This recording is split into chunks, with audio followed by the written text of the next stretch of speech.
Hey everyone, my name is REDRUP. This is the It's Not a Phase podcast, and on this episode I'm joined by Mirza and Andreas from the band Siamese. They've got a new album on the way called Elements, so we talk all about that, how it accidentally became a conceptual album, collaborating with other artists, and much more. Before we jump into the chat, if you enjoyed the podcast or any episodes that you've heard so far, please consider taking a few seconds of your time to support it if you can. You can hit subscribe or follow wherever you're listening to or watching the podcast. You can leave a review or a comment. You can give the podcast a follow on social media. And there's also a Patreon and there's a web store if you did want to go the extra mile. You can find all the links to everything that I've just mentioned in the description of this episode, or you can head to itsnotaphase.co.uk. Now with all that out of the way, here's my chat with Siamese.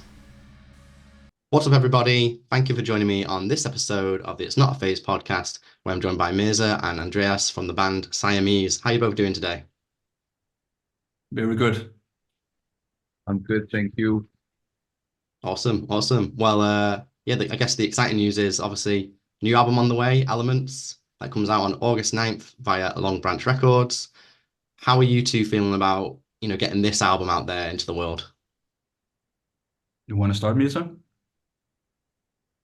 Oh, you can go ahead. Yeah.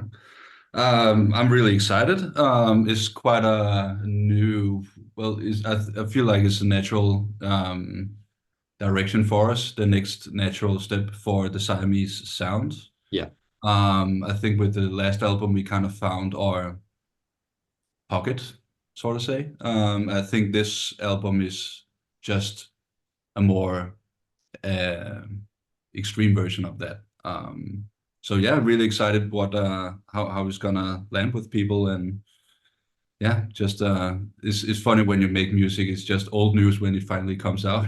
Yeah. So we're already like almost on the next album, kind of. But well, we're very much in touring mode. But I'm really excited about getting the whole album out. Yeah, well, like you say, I guess it's, for you it is old music, right? But for everyone else, it's brand new. Like you've been sitting on it for a little bit. I guess it's new in the way that we actually still have to learn the songs, like play them live and stuff. That kind of keeps it new, so it's still kind of fresh, but yeah. Yeah. Any particular songs that are kicking off particularly well live from the new record? Oh, that's one specific one, and Mirza knows which one.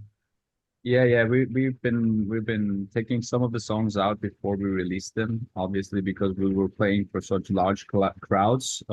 We just did this Corey Taylor tour in June through Europe, and we did the song called "This Is Not a Song," which is the last song on the album, which is specifically meant and written to the live audience, and it resonates really good. And yeah, we can't wait to show people what we're gonna do with that. It's been great, and it's been so much fun, and playing that song in front of so many people has really it's been an eye opener for us in terms of writing songs as well, because obviously with the title it's not really a song, Yeah. but it's really fun, and it adds to our live performances. And I think we are also very much a live band, and we've become known for being a live band and being a lot on tour.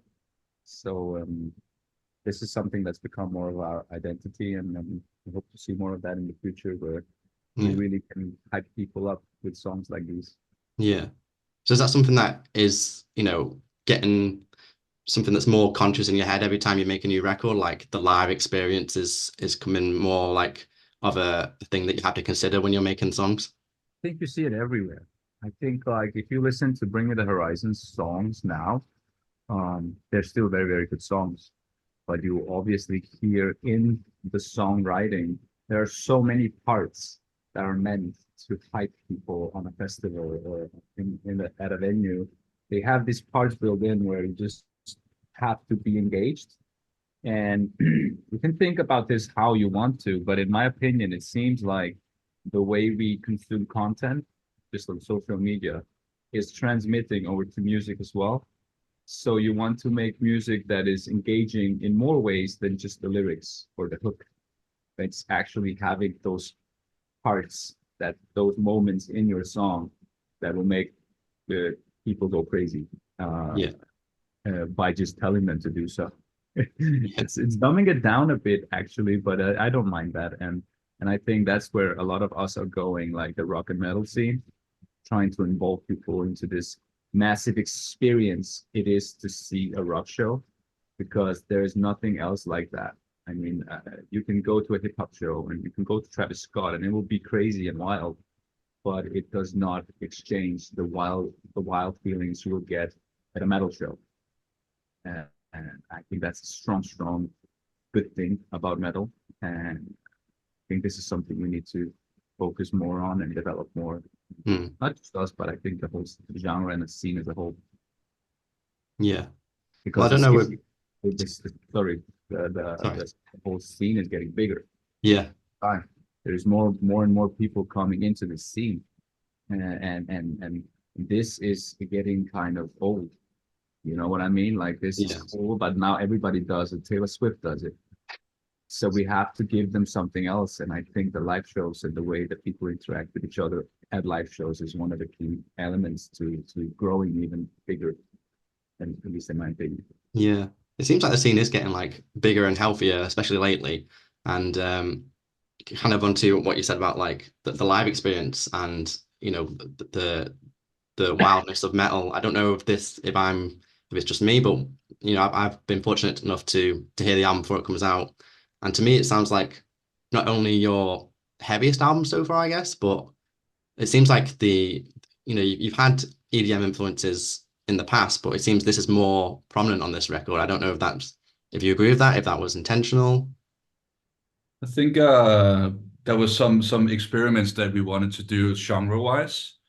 For example, Predator, one of our latest singles, was very much like a UK drum and bass experiment mixed. Like, can we get that into the Siamese sound?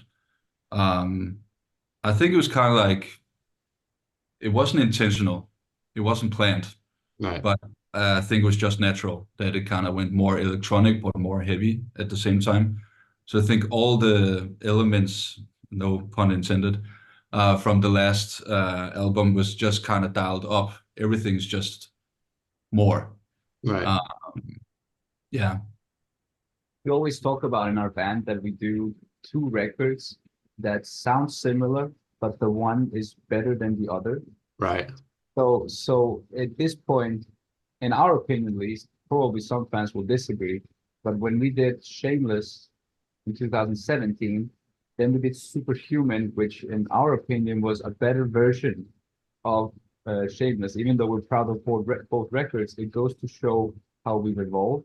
And Right. then we did Home, which is playing with what you're talking about, and now we did Elements, which I believe, and this is kudos to Andreas especially, but I believe that electronic parts and Elements are even better than they were at Home. So it's like a two-album evolution, and where we go from here, it's probably going to be hopefully and probably something new. I think that's one of the stronger things about our albums is that they develop, in my opinion. Done a lot of records, but they develop, the sound develops. We don't stagnate on creativity, I would say. And that's very important to me. Yeah. I think that with the thing, sorry. Yeah, go on, sorry. Okay, it was just with the stuff you're talking about before with like the live experience, how that plays into the writing. Yeah, as you talked about, it's just when you're in a metal band, you're supposed to play everything live. Yeah. So I think we just became more and more aware that the heavier stuff we write, the more fun it will be at the live shows. Instead of like we could write a acoustic album or 10 ballads, but it would be pretty boring live, maybe. So it's just way more fun, and I think that just came naturally to us, especially after we've toured so much the last 2 years. Yeah, it's just way more fun. But I think the last album was just a bit more organic, cinematic kind of, but this is just bangers. in your face all the time. Yeah. So is that something that you do then? You listen back to your previous when you're going like to start making a new record, do you listen back to the previous album and then I don't know, you nitpick like we really like this bit, like, how can we make this better? Or this bit didn't land quite as well as we hoped when we were making it. Maybe we either ditch it or again we improve this. How does that start when you start making a new record? Well, I don't yeah. think we're blind to successes completely. We do often go back and say this worked really, really well. But most of the time, I think also this was really fun. Like this was a lot of fun making. We had a good feeling with it when we stood up on stage.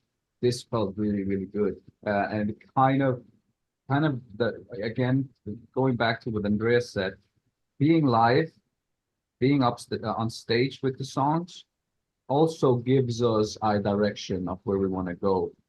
But I definitely also feel like we're the type of guys who would write something and say, we've done this already. This is fucking boring. We need to do something else. This sounds like something we did 3 years ago. I think that's quite important to do, to have that boundary too. So even though it's difficult, because I swear to God, on a limb, I think Andreas could write a new album in 2 days. If I just said to him, just do what we always do. Yeah. We do it in 2 days. No problem, because we've done it so many years now. But it takes him 2 years to write an album, and that's because we really, really want to go deep. And I think it's one of the hidden secrets of the the success that we're having now is because he's taking his time to go deep. Yeah. That's what she said. You're saying him. Mirza is saying him and Andreas a lot right now, but no, but I mean, I think you should say us. Yeah, I mean, you're coming up with the production. So and I think it's there where it starts, because if we're gonna be completely honest when it comes to lyrics, we've been talking about the same stuff a couple of years now. We always talk about we're happy boys writing sad songs. Yeah. But it's I think the production is where we set ourselves apart a lot of the time, and where we do sound like a lot of the other bands, but not completely. And I think that's part of our success. Yeah. It's really nice also to witness that. You were talking about the metal scene and stuff before. I think it's really nice to witness that people are way less conservative these days. Yeah. Very much more open to, stuff like Sleep Token that has like jazz and R&B and so much stuff like Electric Callboy, whatever. People are just more hungry and more open to like reinventing the scene and the music. I think that's a very good thing for a band like us. Yeah. I mean, unfortunately, there are still like elitists and people who don't like experimentation or any kind of change for some strange reason. But And that's totally fine. They can listen to Slayer or whatever they want to listen to. But that's just the I don't know what pocket we are in. I don't know what genre you would call it. There's definitely more room for us. Yeah. Now. Yeah. That's great. Yeah, because I think we need everyone. We do need like the old school guys, and we also need the new guys. And it's just a new affirmation of the scene as a whole getting bigger all the time.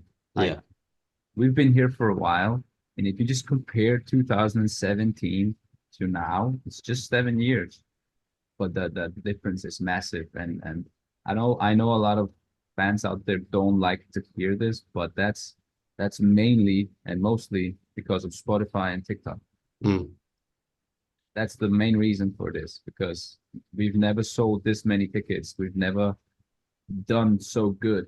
And it's all due to music business thriving and doing new stuff. And people are being very creative at what we can do and having new ways of marketing the music. It's a little bit boring, I know, but it's really, really helpful. And we're really, really lucky to be alive at this time and not in 2000. We were a band in 2010, but back in 2010, it was terrible to be a band. It was very, very difficult. It's still difficult, but it's less difficult now. Yeah. So do you see like much of an audience crossover now like, as the years have gone on? Because like you say, more people are accepting of experimentation and, you know, with your music as well, like you obviously blend all these different styles like EDM, you've got bits of like R&B and pop in there.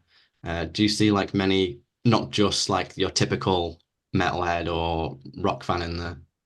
Yeah, It's, uh, I would say well, older people. Okay.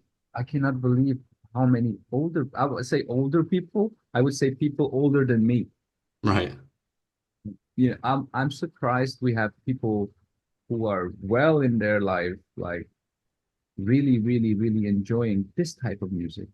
And that's just unheard of because when I went to school, I always heard like people stop listening to new music once they turn 30.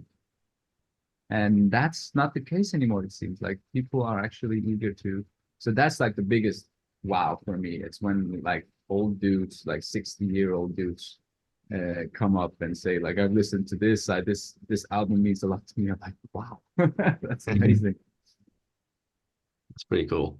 Yeah, I think you can, you know, as much as you can criticize something like Spotify, 'cause, you know, in terms of like the money and royalties you get off of it, you can't deny like the discoverability that it brings. And like it'll be things like Spotify and TikTok, like you've said, that brings you into the audience of like those older people who were, you know, listening to music and it just pops up on their, I don't know, one of their daily playlists or something like that. And then from there, you've got them hook, line, and sinker, I suppose.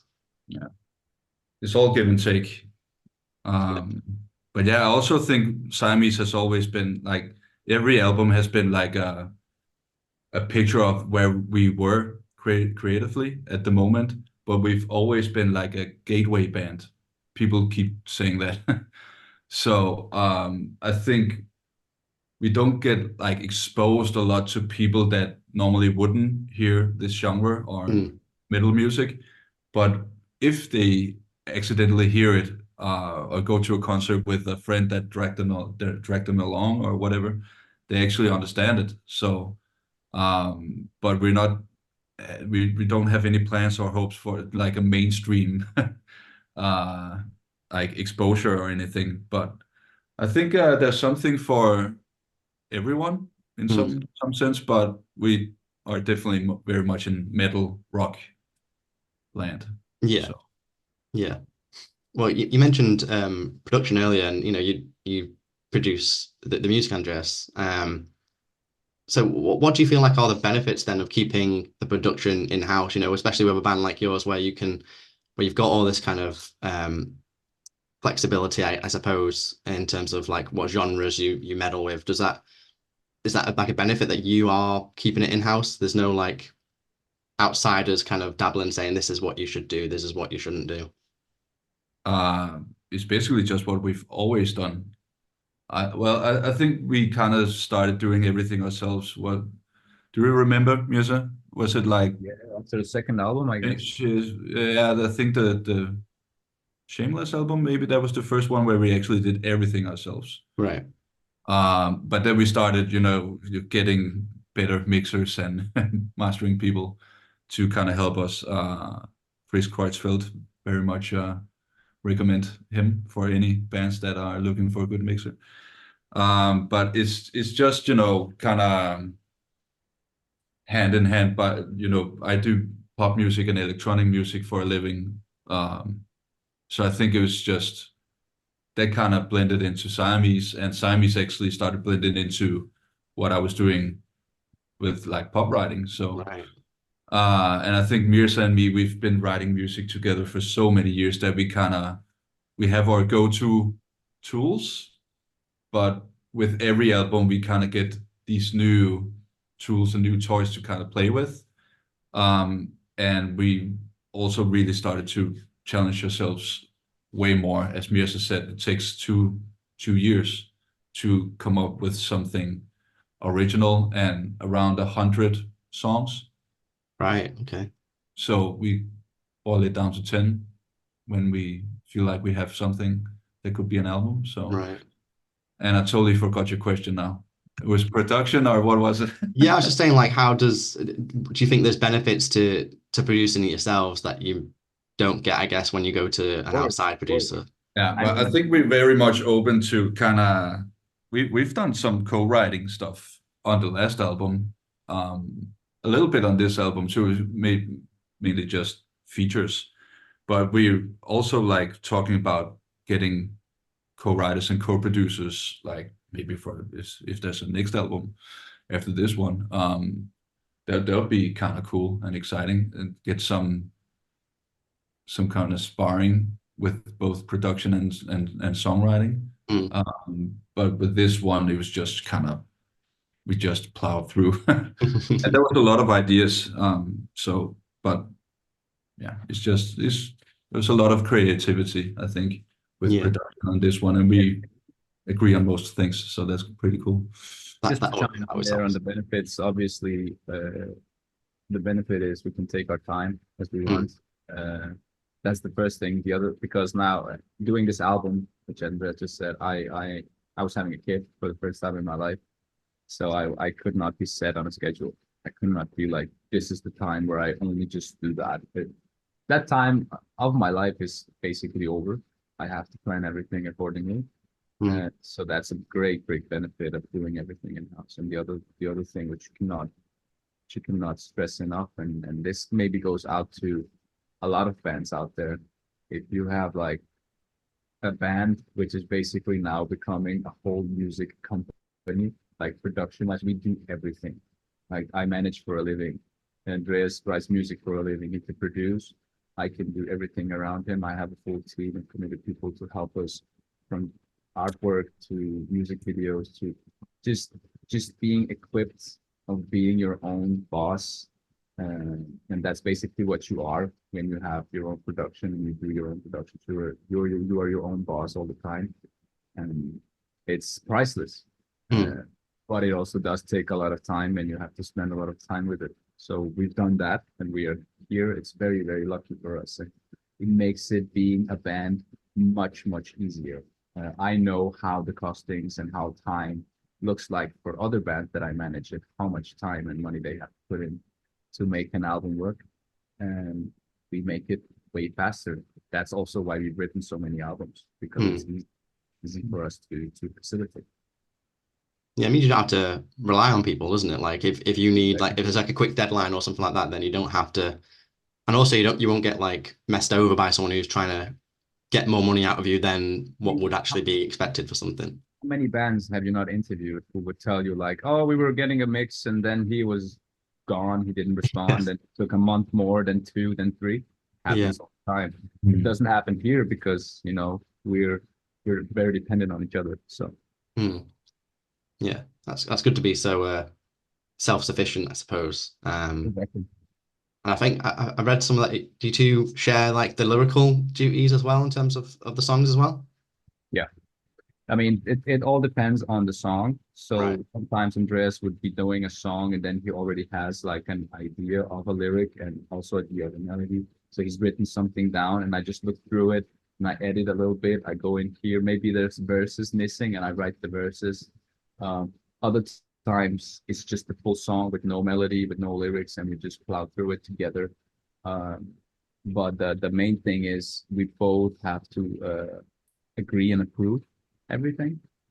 So nobody goes in like a diva and says, I want this to be like this, and that's how it is. You cannot change it. And if you want to change it, then change something else. That's not how we work. So yeah, we're both fully committed on the lyric. So is it in terms of like you come up with like I guess a subject that you want the song to be about, and then do you both 50-50 write the lyrics, or does one of you write most of the lyrics and it just kind of gets overlooked, or is it kind of a mix of all that? It's very different from each song. Right. Yeah. It kind of depends on like if Mirza comes with a concept or something he wants to write about, we'll try and do that. I think I can speak on both our behalves, but I think it's easier to just write melodies and music first, and then kind of the lyrics kind of happen by themselves. I I always say like the wrong words can fuck up the best melody in the world. So the sound of the words, I think that's also kind of an advantage we have as like not having English as our first language.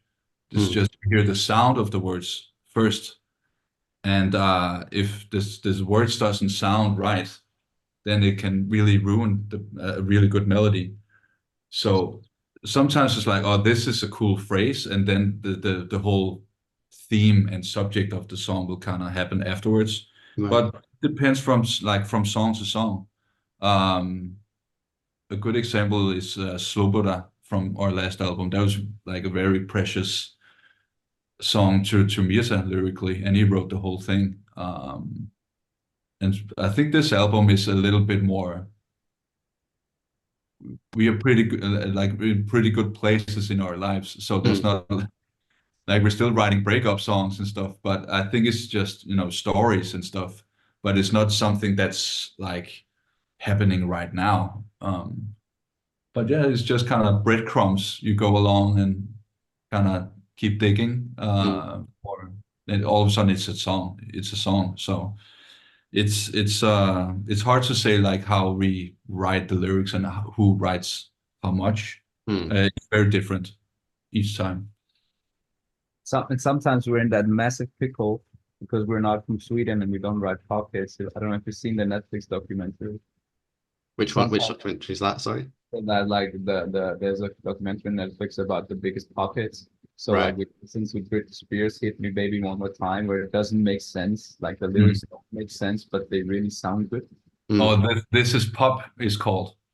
Oh, okay. What's it called? Yeah, This is pop. This is pop, yeah, and we have the same situation sometimes where we have a really cool sentence and it sounds really good, but it makes no sense at all. And Yeah. then you have to dig and dig and dig, and that could take so long. I remember last album we wrote, "Rather Be Lonely." It took us a year to find a lyric that would fit the words that I was singing because we really liked the wording of the stuff, but it couldn't make sense of it all. And then finally it happened. So sometimes it's really, really a process when you go melody first. It's so exhausting, but obviously we found it to be the best way. Yeah, I think sometimes it's really taking so long with finding the right lyrics and making it very personal as well. "Rather Be Lonely" is a very personal song, and it took a very long time. But sometimes the lyrics just come, in 10 minutes. And it doesn't mean that it's worse, or sometimes it's actually better because it writes itself. Yeah. It's not in your control Yeah. how fast it goes and how easy it is. Yeah. I guess it's like that it's like that question, is it like when do you know that a song is done? Like, because you could technically work on a song forever, right? Like, how do you know when a song is done? Good question. I think it's when it feels right. I think I tend to listen more with my feelings. That sounds kind of corny, but it's just kind of like, is there something that annoys you, or is there something you feel like isn't described? I don't know. It's just, it has to feel right. I don't know. It's a good question. And sometimes I look at Andreas and I tell him there's a deadline. And that's when the song gets finished. That's when the song's done. Okay, the song is done now. Exactly. We need to stop this now. It happens sometimes that sometimes you just go, "Listen, we've been going over. We need to leave this now." Yeah. And maybe come back to it later. And it ends up almost always, once you've kind of almost gotten frustrated with the song and you leave it and you go back to it, you'll be like, sounds actually really, really cool. Maybe we could do a little bit here, but actually we're there. But I agree with Andreas. It's also listening with the feelings and being like, I like every part of this song. I don't have any better ideas, and I don't feel like any better ideas have come up. This is the best we could do with this song. Yeah. Well, you must be pretty good to kind of work out when a song is done, or when kind of like, I guess, abandon it. Because, you mentioned there, like, you wrote around 100 songs, had to whittle it down to 10. So there must have been something with those over 90. It was like, you know what, I don't think we can really do much of this, or it's not really going to fit the rest of what the album is so far and stuff. So you must have a pretty good like vetting process, I suppose. Yeah, yeah, yeah. You have to. And it comes with the territory. So it comes with just doing a lot of songs. Hmm. You know, spending the last decade writing songs, you become really uh your ears become really trained into saying, okay, this has what we need. This has what we need, but it's not as good as this. And then you just compare them. Hmm. If I were to choose, then easy. And sometimes we do it totally down to earth. We just take out the note block and we just give ratings. Bop, bop, bop, bop, bop. We just rate the songs and Right. then we compare without telling each other. And then we're like, oh, okay, we really much agree on these 8 songs, and then we have these 5 songs, and then we just plow through those 5 and figure out the 10 or 11 that are going on the record. So it's Right. it's it's not science, but simplicity is also very good sometimes. Yeah, There's definitely. also an advantage actually to writing so many songs and parts. If you don't like, let's say we have a song where the chorus is really good, but Hmm. the verses or the mid A or whatever are kind of meh. Then we just kind of blend the songs. Um, that's like if you have 100 sessions, okay, we have 5 great verses, like verse melodies or production for verses or whatever. What happens if we kind of merge them? Hmm. And that's really good when you write more than just 10 or 12 songs. Because then it's kind of like a candy store. You can kind of, oh, what happens if we put these two together? That happened with Through My Head, for example. Right. The verses, the drill, hip hop verses, that was from another song. And maybe we'll use the chorus from that song in another song, like on the next album or whatever. But Hmm.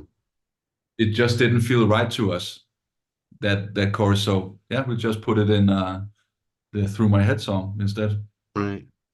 Does that happen a lot then, that you have like these leftovers that you then potentially repurpose and use in some way or another on the following record, or maybe even further down the line?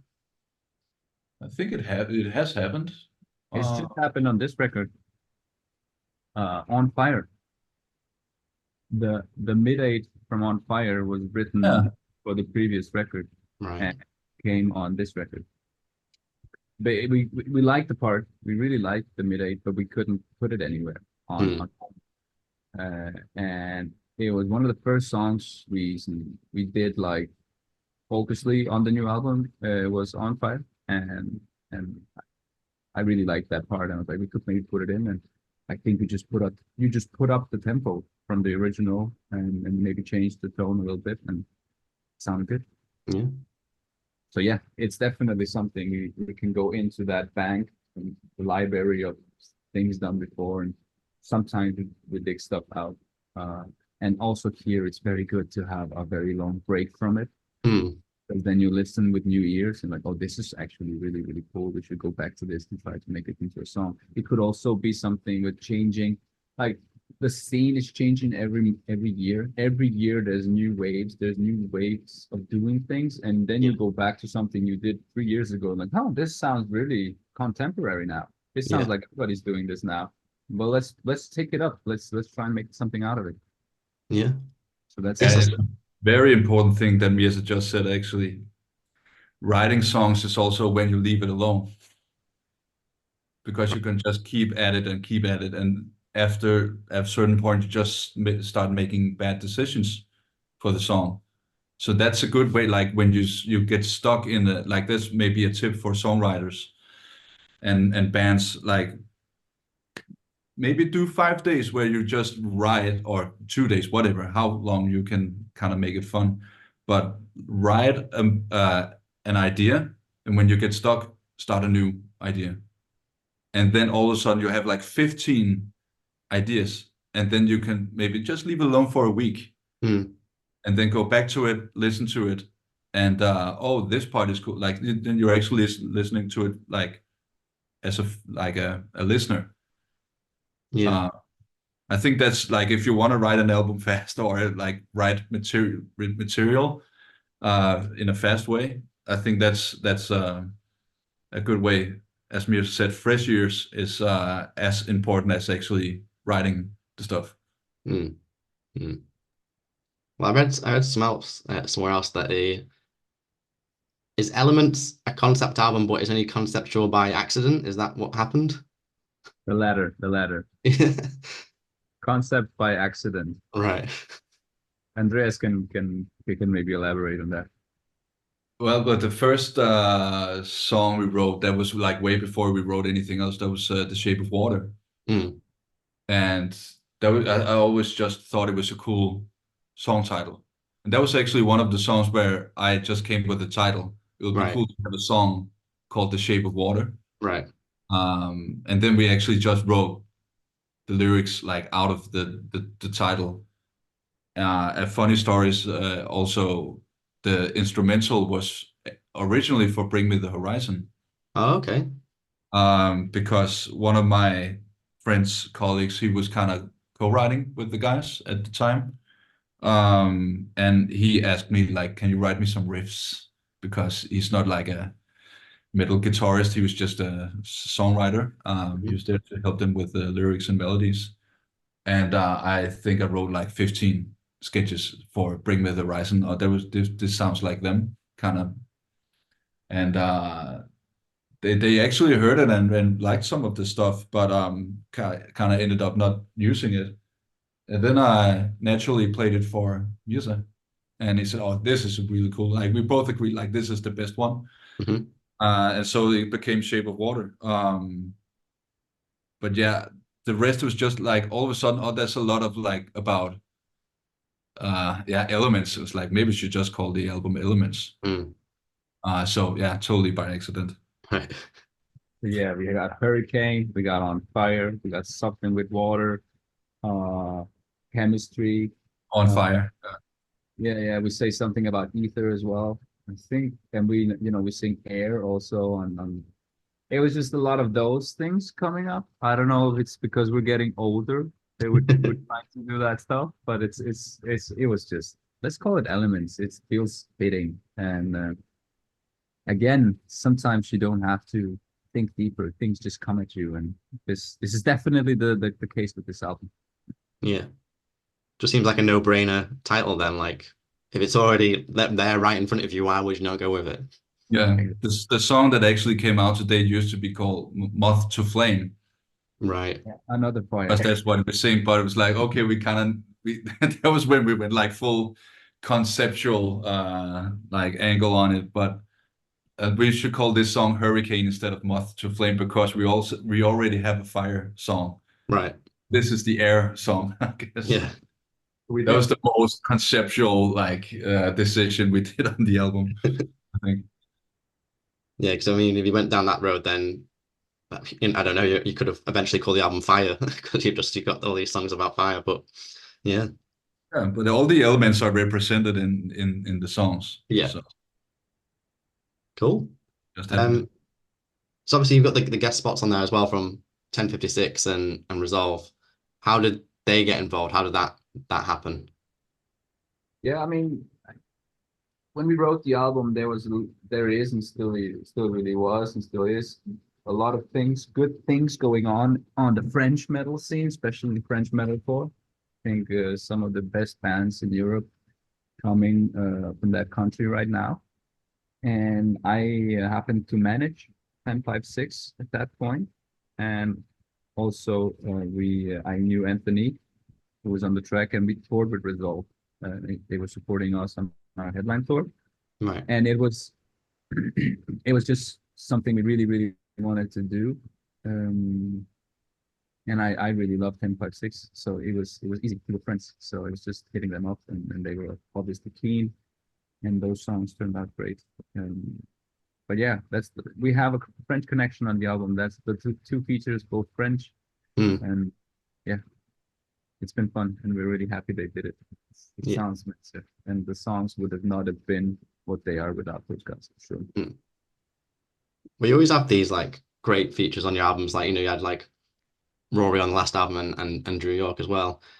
When you bring a feature on, do they also kind of like collaborate and have input on the song beyond their their vocal feature, or is it just a case of here's the lyrics, can you do this bit in the song? Like, how does it how does that go for you guys?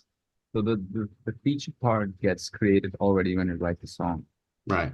So like while writing the song, we'll be like fuck, it would be cool to have this guy on this song.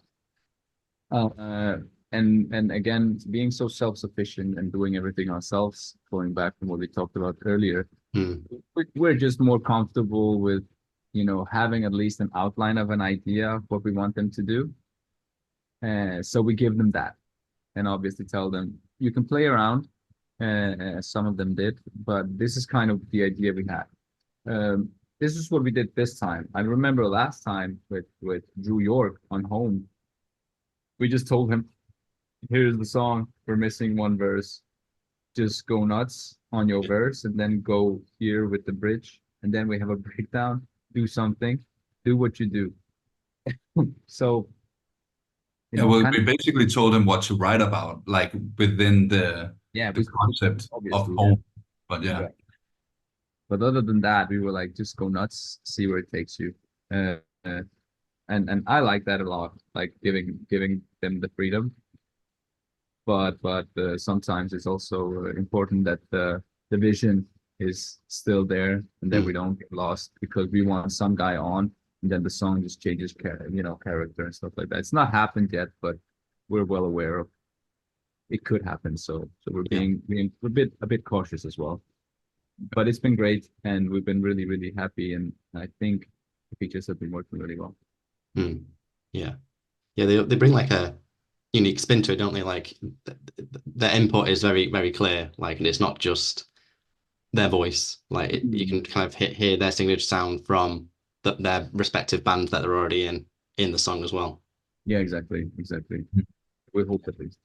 but people are very much like as Mirza said, we tend to write something like for them, and we always like open like if you can find something better, then we are very much interested in that. But some people are just like, hey, it's great what you already sent. Let me just sing it and sing in my way. Mhm. Uh, yeah, so people are just very easy. But people have been very easy to work with. And like there's been no ego as well. That's a big thing. Yeah. I think that's been very good for the creative process.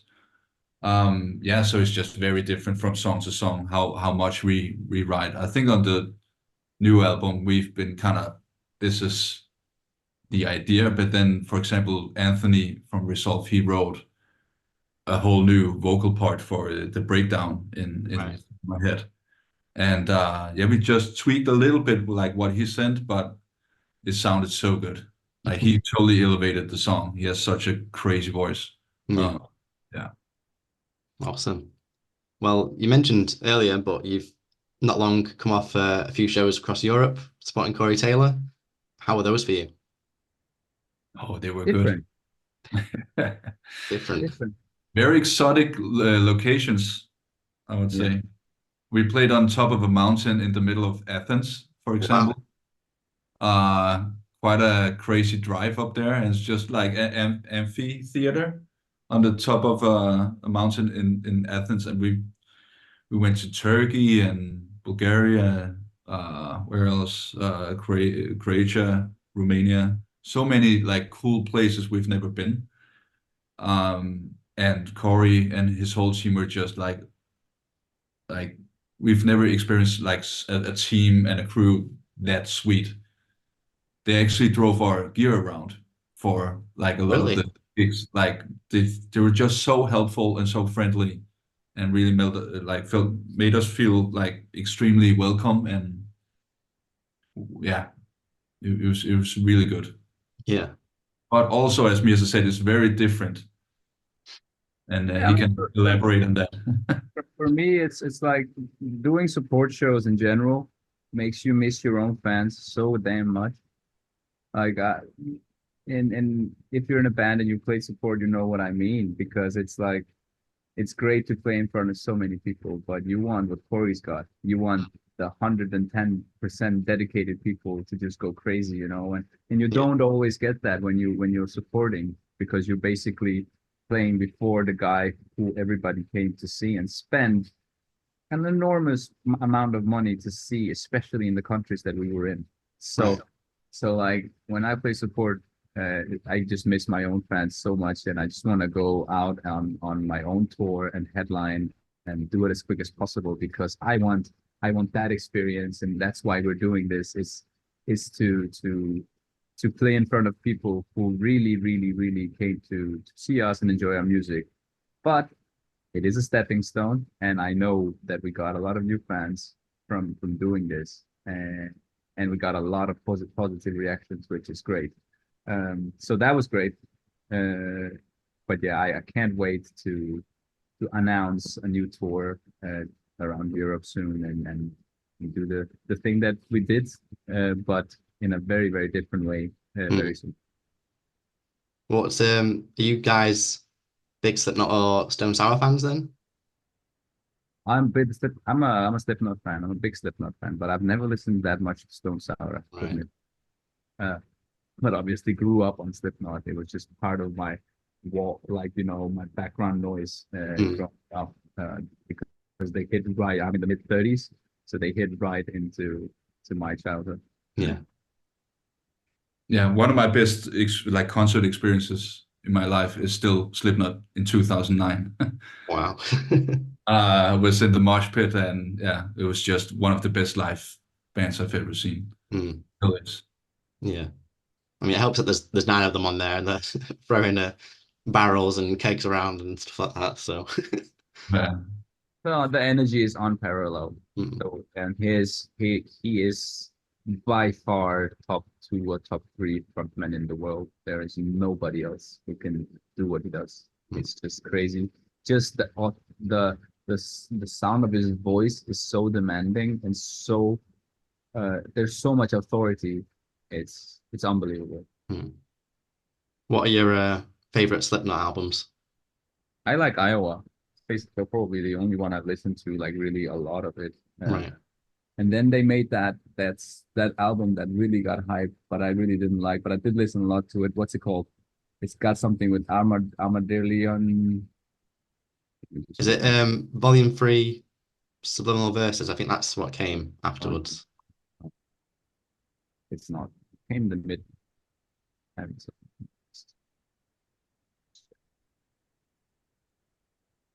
Obviously, all hope is gone or something. Yeah. Well, I'll find it for you. I can't find it right now. What about you, Andreas? What's your favorite Slipknot album? I think the classic, I think Iowa as well. It's just when I saw those guys, I think I've seen them 3 times now, actually. Right. There was just a golden age of Slipknot when like there in 2009, where it was an energy, and kind of the songs were just so fresh. Like the sound was so fresh. I'm not saying the new stuff, the newer stuff isn't as fresh. It's just an album that kind of stuck with me a little bit more than the other stuff. So yeah. That must have been crazy. I can't find that album. I must have thought something. That's weird. Oh well, I'll stick with Iowa then. But obviously, I kind of left Slipknot in 2005 or 4 or whatever. And then but it was pretty crazy for my friends that I was touring with Corey Taylor. So that was a pretty cool flex. I must say that was a pretty cool flex for a band in Denmark, or Danish people in general. We tend to get really easily starstruck because we're such a small country. We have that built-in low self-esteem, and telling people like, yeah, I'm touring with this rock star it's a big deal here. So yeah, plus points for us. That was great. Yeah, well, it's good that you mentioned obviously that him and his team was really nice, and that there's always that kind of like fear, I suppose, of you've got these big names and stuff, like, are they going to be egotistical? Are they going to be like, just you on one side and them on the other? But yeah, it sounds like it's a great experience, and he was very accommodating. I've learned one thing from touring, We've toured with a lot of bands, too many to mention, luckily, for what I'm going to say now. Mm. And that is, the bigger the band, the nicer they are. The bands that are closer to us are those who aren't playing too nice because we're too close to each other. So it's still kind of a competition. Right. And for them or for us, whatever. But I mean, we've toured with Korn, we toured with Corey Taylor, and it's like those guys are so nice, and they have nothing bad to say or nothing. They don't act weird around us, and they actually genuinely seem like they are interested in talking and stuff like that. Whereas sometimes when you tour with bands that are similar your size or just bigger above yourself, they are just so focused on getting their career on the right path that sometimes you can go on in a month and you still, you live almost in the bus together. You still don't know who those people are. Right. So, and that happens. It's just the way the professional music is sometimes. But in my opinion, I think we can both agree, me and Andreas, that being in these situations and touring with so many bands, we've learned how to manage ourselves for sure, how we want to be out there. Mm-hmm. And we want to treat other people. Not that we've been treated bad. It's just in the way that how you condemn yourself as a person towards whoever you're meeting on your way. You know, that famous saying, who you meet up, you will meet on your way down. So it's like, that's at least one of the most important lessons for me touring. Is like, yeah, I gotta keep being myself and being open and being, receptive and talk to people, and there is a lot of there to gain no matter who you are. So yeah, it was a bit long, I'm sorry, but that was what I meant. All good. Well, obviously the new album drops on August 9th. What else is planned for Siamese so far for the rest of 2024? Oh, we do a couple of more shows in August, and then we do a full tour with Rain City Drive in October. This is going to be nice. It's going to be me and Andreas' first time doing a tour in the US. Yeah. And then in December, which is the final day, which is the most important date for us so far, I guess, we're doing our biggest headline show ever in Denmark, which is a milestone for us for sure as a band. It's going to be like, yeah, we need to nail that. And then next year, as soon as next year opens, we're going for a headline tour in the EU, and let's see what summer brings. If we're going to play some festivals again, for sure, hopefully. And it feels good that I don't have to think more ahead than that. Like 9 months or 6 months even, that's fine, and the opportunities will come. It's something else when you are building and building and building, and we are still building, but at one point you're just hoping to get on a tour, you're hoping that you can, and it seems like we're past that point now. We can tour whenever we want, and which is a great feeling, because that means obviously the machinery can keep going and growing, and yeah, release this album, see how people take, how they like it. It feels like it. So yeah, happy. Yeah. Awesome. Well, thanks again, guys, for coming on. Really appreciate having a chat with you about the new records. It slaps, so you should be very proud of it. Thank you. Have you got any final words that you want to say before I let you go? And if you want to say your plug, the floor's yours.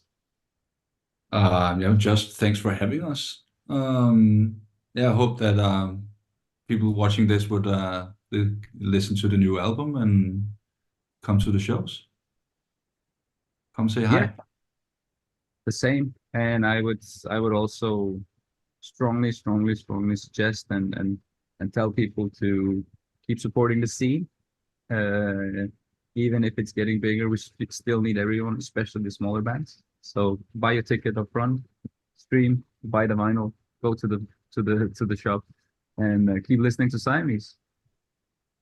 Awesome. Yeah, thanks very much, guys. Really appreciate it. I'll let you go. Thank you so much. Cheers. Awesome, guys. Have a good day. Bye. Bye. And that's it. Thanks so much for tuning in to It's Not a Phase. If you enjoyed this episode, then don't forget to hit subscribe so you don't miss out on any future episodes. Leave a thumbs up if you're watching on YouTube. Follow the podcast on social media, and maybe even join the Patreon or grab some merch from the store. You can find everything that you need at itsnotaphase.co.uk. That's itsnotaphase.co.uk. Thanks again. Hopefully catch you on the next one. And remember, it's not a phase, it's a lifestyle.